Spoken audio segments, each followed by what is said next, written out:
Hello, guys, and welcome back to the Camera 64 podcast. And I am your host, Alfonso Chavez. And as always, we're coming to you from sunny San Antonio, Texas, from right here in my garage. I hope you guys are having or have had a fantastic weekend. It is President's Day here in the United States. It's not a major, super exciting holiday, but it is in fact a holiday. Most banks and schools are closed here in the United States, and we enjoy the time off. It's been an amazing couple of weeks. The weather has just been fantastic after our little cold snap that we had a couple of weeks ago. Right now it's about 75, and I think that we're going to get to about 80 today, but it's absolutely clear skies. So it is in fact very sunny today in San Antonio. Thanks for joining me. Real quick, guys, I want to thank the new subscribers who came on. I picked up, I think I picked up two new subscribers, so that puts me pretty close to 170, which would be amazing. I would love to hit that 170 mark. So if you're watching these videos and you haven't subscribed yet, just give us a chance, right? Let us see if we can be a channel that you would like to enjoy watching from time to time. And also, we would like for you to give us a thumbs up if you're enjoying the video, and if not, give us a thumbs down. And as always, if you're giving us a thumbs down, all we ask is that you please give us a reason why, so maybe I can help improve the channel, not only for you but for everybody who watches. So today on this episode of the podcast, I want to talk about something that happened at the end of last week, and it has to do with photography. In case you haven't heard yet, there has been a connection between LifeTouch, which is a very large U.S. photography company who does a lot of work for schools, basically yearbook photography, event photography for schools, as well as proms, pretty much a lot of different types of photography for schools across the United States. They service thousands of school districts across the U.S., which I would imagine, I don't know for sure, but I would imagine that it equates to millions of students that they photograph every single year. And you don't have to be a mathematician, but if you figure in millions of students, you can imagine that there's millions and millions of profits that go along with photographing that many children. And so that's what I want to get involved with, because LifeTouch was all over the news Thursday. I think it was Thursday late and early Friday.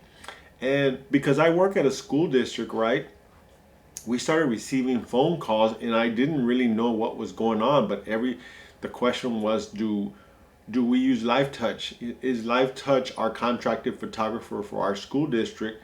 And come to find out that we're not. Okay, so I if you follow this channel at all, you know that I just started a new job, and I do work for a school district, so I didn't know who was the photographer. But it's not LifeTouch. But LifeTouch, I would imagine, probably does 60 to 70% of all the schools in the U.S. So that is a huge number, right? So what news broke, right?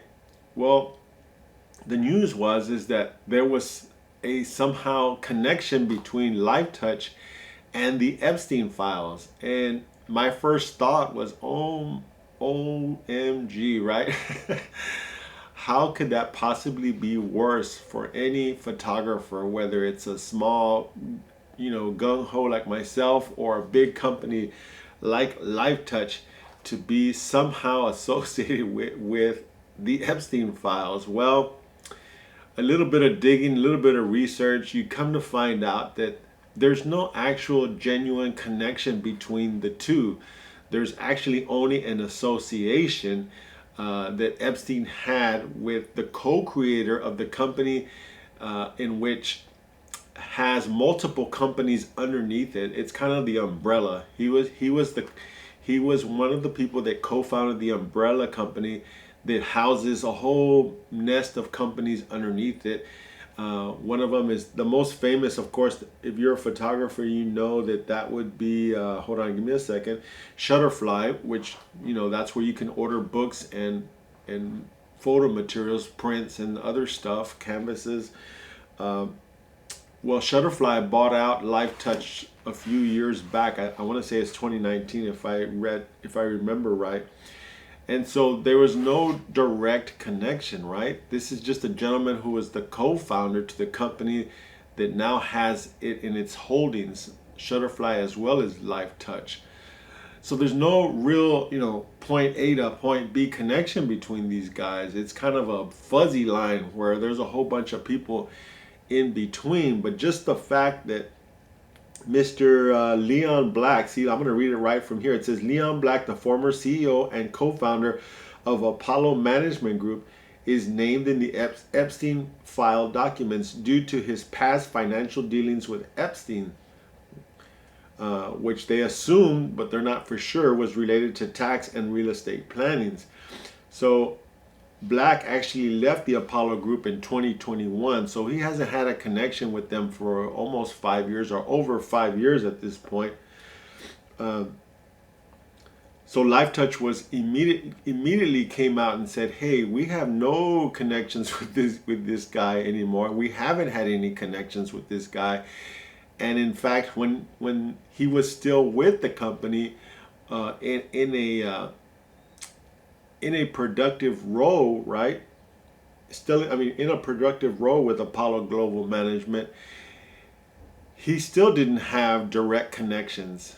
Okay, so I can see as a parent why you would get nervous or why this would make you absolutely nervous, because here you have a pedophile, right, who might have connections to my son or daughter's pictures, as well as all the information that's involved with that, because we are photographers and our number one goal, obviously, aside from taking their pictures, is going to be to make a profit in some way. We have to be able to gather some information about these students, whether it's the name, and we have to associate the name to their picture, as well as having, whether it's a phone number or an email or an actual physical address where we can send out an invoice in case they want to purchase something or go online. We want to send them an email, right? So they have access, the photographers, in this case Lifetouch, have access to some of that information, not all of it. Obviously, if you were to go to the school district and pull a student's file, you're going to pretty much see everything, their entire history. Lifetouch doesn't have all that information, but they do have enough in order to conduct business, right? Because it's a mutual thing, see? So I used to do photography for schools, smaller districts and daycare centers, as well as maybe some private schools that I did. And so there's always this connection, right? Lifetouch is allowed to come in and take pictures, and in exchange, they may provide the school with kickbacks as far as money goes, or they supply all the pictures that are required to complete a yearbook. And even in some cases, Lifetouch, I don't know if Lifetouch actually makes yearbooks, but some other photographers will actually provide the service of making the yearbook in exchange for allowing them to take the pictures and sell the pictures and profit from it, right? So every contract, every plan is different. Every district requires a different, or once has a different demand or something that they want to get out of it, right? So it just depends school by school. So you can imagine the fear as a parent to say, "Oh my gosh, a pedophile has access to my son or daughter's pictures." Well, that's not the case at all, guys. Not even close, right? I can promise you that Lifetouch takes every possible step to ensure that their pictures are not accessible to just anybody, and their information is not accessible to everybody. But here's something that you definitely came to my mind when I thought about this. I'm a photographer. I have to have a way in order to take pictures, in order to store those pictures, and also present them to my clients in a way that's elegant, nicely laid out, and easy to access, and also make purchases if they wish to do so, right? So for me personally, I use Dropbox. Okay, Dropbox is something I have to log into. I have to authenticate a second. I forget what they call that. The second there's basically two ways, right? You log in and then they send you a message. You have to enter that code.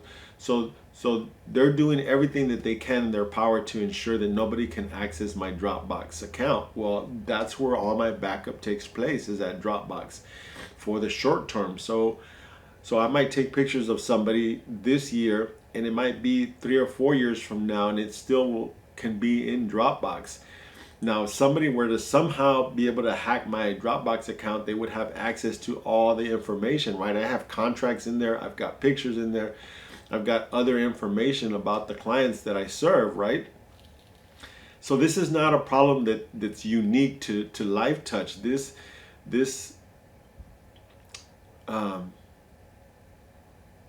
This availability to hackers to go in and really focus their attention on what they want. So basically, on what I'm saying is that if they want your pictures, they want the information, LifeTouch or my website or anybody else's website where pictures and information is stored is almost readily available at this point. I genuinely believe that at this point, privacy is something that we kind of think is real, but I'll be quite honest. I personally don't think that privacy is something that is actually real, or something that we can obtain, or something that we can strive for. Because, to be quite honest, we've all had events or been to events where I'm shooting a wedding, and there's always that aunt or uncle, right, who's in the room, and you want to take their picture, and they're like, oh, no, please don't take my picture. I don't want my picture taken. Don't take it.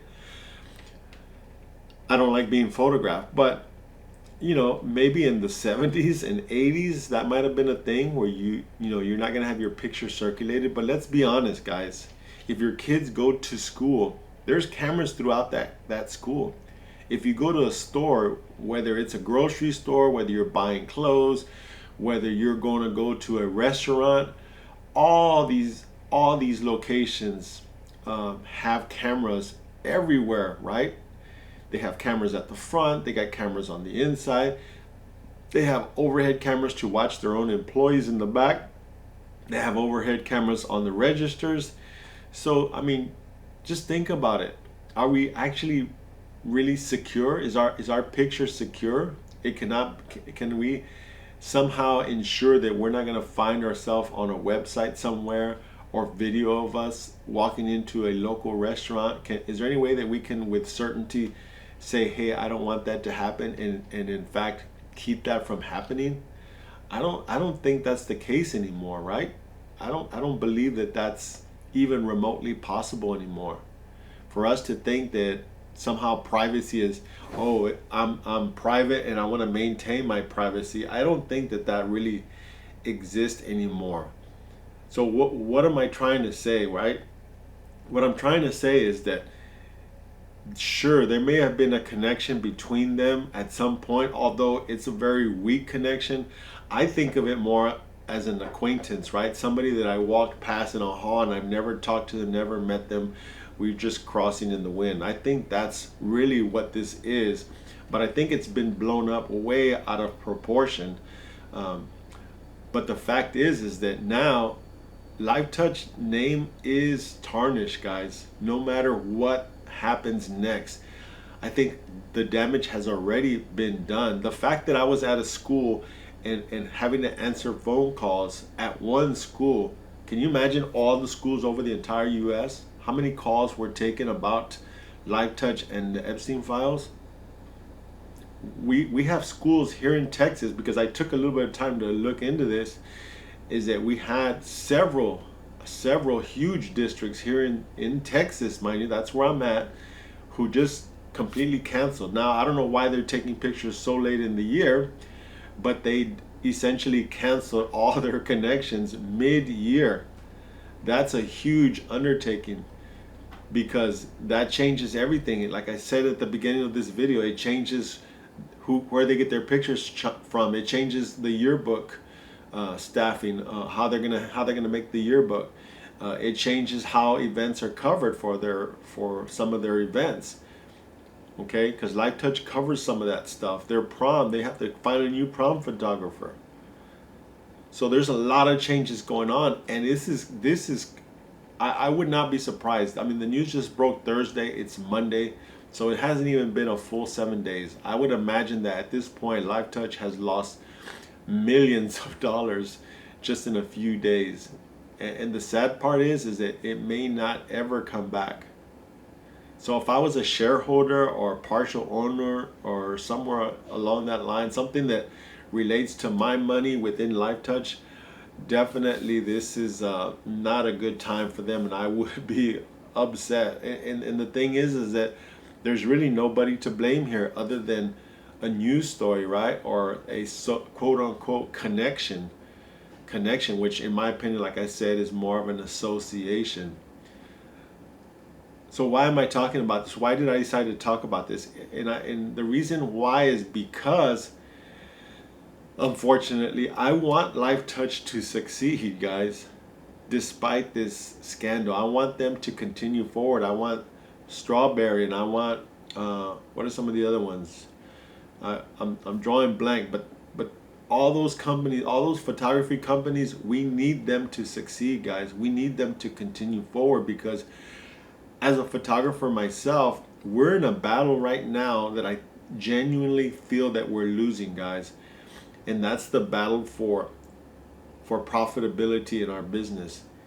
If you cannot be profitable as a school photographer, then that becomes seriously that seriously hurts the photography business, guys.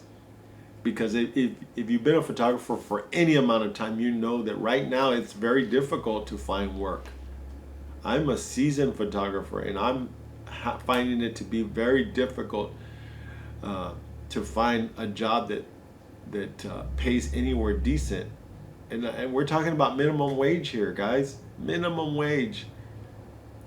Some of these people will put up ads. I saw an ad yesterday, and I did take a screenshot, so I'm gonna post it right here. This gentleman is looking for somebody to go out and shoot a wedding for 4 to 8 hours, and he says he has $100.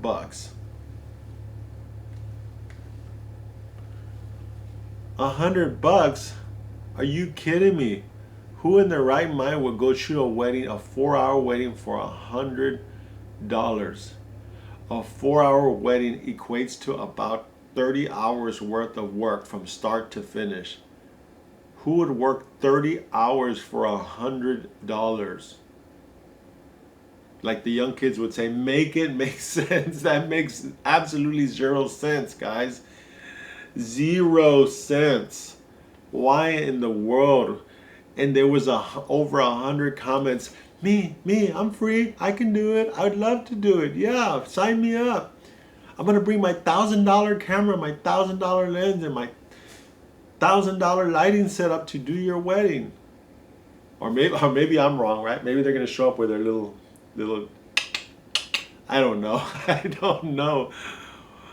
I'm almost tempted sometime to hire a photographer and put up an ad, a crazy ad that says, 4 hours, and I want to pay $75, and see if somebody would actually show up, number one, and what are they going to show up with, right? What's their skill level, and just bring them in, pay them the $75, and just look at what they have. Tell them, look, I just want to see what you have, what you brought, what's your skill level. And just kind of not give them the third degree, but just have a conversation with them to find out exactly what it is that they brought along for their shoot, what their skill level is, what's their turnaround time, what are they paying for website, what are they paying for editing software, or is that even a thing, or do they just take the pictures and deliver it to you? So this Lifetouch thing for me just opens the door for a lot of questions, guys. A lot of questions. And that's why I wanted to talk about it, because I want to know what you think, guys. What do you think about this Lifetouch scandal? Do you think it can possibly affect all of us? I mean, I think so. I think so. And what about privacy in photography, right? That, don't take my picture. I don't want to be all over Facebook. I don't want to be all over Facebook. And then you go to their Facebook page, and they're like 100 million selfies on there.